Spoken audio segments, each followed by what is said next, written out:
The Atlanta Braves had a weird year in 2024, finishing 89 and 73 and losing in the wild card round to the Padres.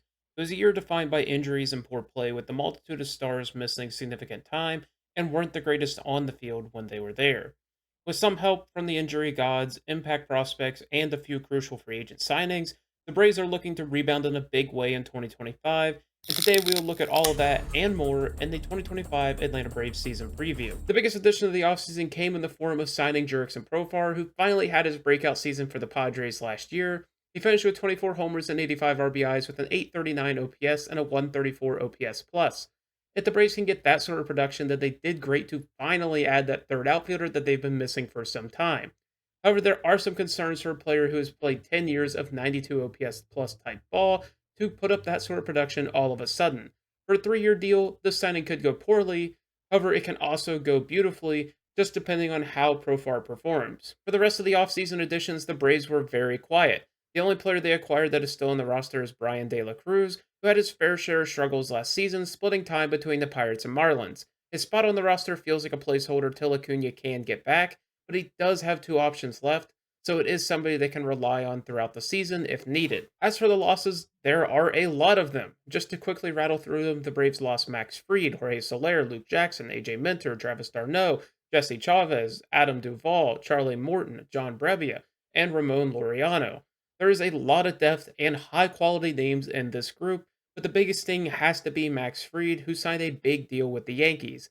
Across his Braves tenure, Fried is a 3.07 ERA type pitcher while keeping homers down and doing well with strikeouts and walks.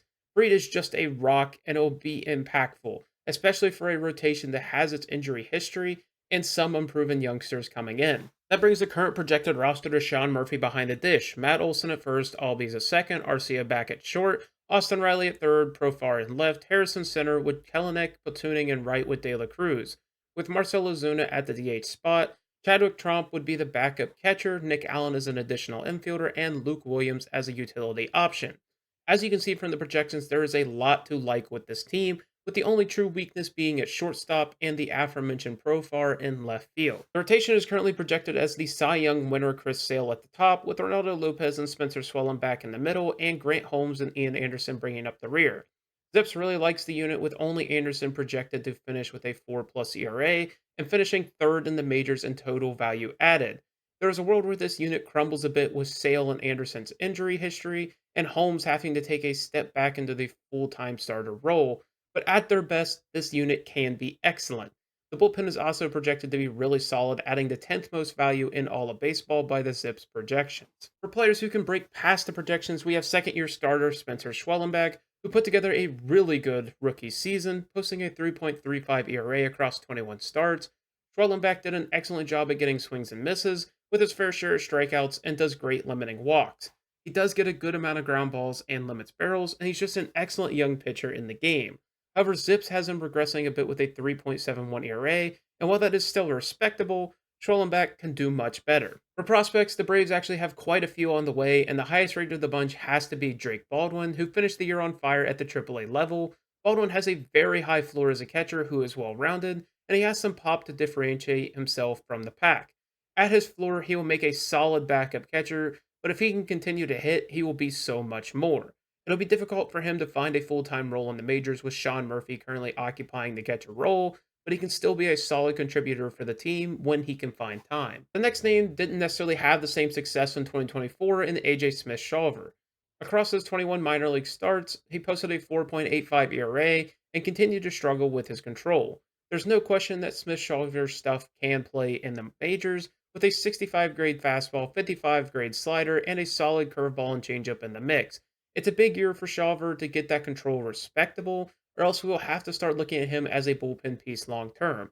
He's only 22 years old, so there's still time for him to figure it out, especially considering how few of innings he has produced over the last 4 seasons. Another name on the pitching side of things is Houston Waldrop, who found great success in 2025. Across his 19 starts, he posted a 3.47 ERA across every level of the minor leagues. He's another guy who has fantastic stuff with a plus fastball, slider, and splitter, but again struggles with control. It's a similar story where we need to see him start to land strikes more consistently, or else we'll have to start to think of him as a bullpen piece moving forward. But again, He's a young guy and has time, but you don't want to see that development plateau against lesser competition. And then there's Nacho Alvarez, who's a very intriguing prospect to keep an eye on. Alvarez has very good bat to ball skills and has continued to hit throughout the minors. The power isn't great, but it has been improving. He's listed as a shortstop, but he's a better fit at second or third base. Unfortunately for Alvarez, shortstop will be the position where he will have to find a full time role, or else he will be a stopgap guy during injury or a player coming off the bench. And then the last name that deserves at least some mention is Drew Hackenberg.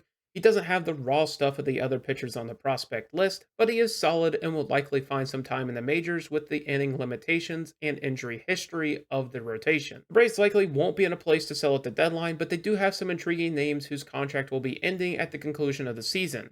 The biggest are Marcelo Zuna and Raisel Iglesias, who will hit the market unopposed, with club options over Chris Sale, Pierce Johnson, David Fletcher, Ozzy Albies, and Orlando Arcia. Definitely something to keep an eye on, especially if somehow this team is not in a great place at the deadline. For injuries, the Braves are still feeling the repercussions of last season, with Ronald Acuna Jr. and Spencer Strider not projected to make the opening day roster. However, both should be available early on in the season.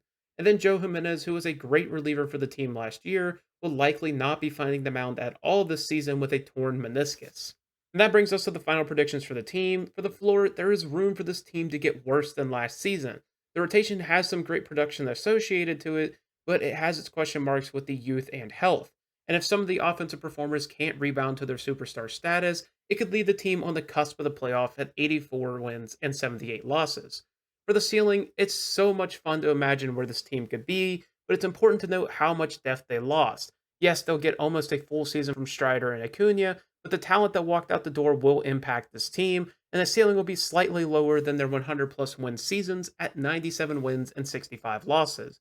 And then there is the likely mixed bag that the team will land at a cool 90 wins and 72 losses. Let me know where you guys think the Braves will finish down below in terms of wins. Thank you guys so much for watching, and as always, have a great day.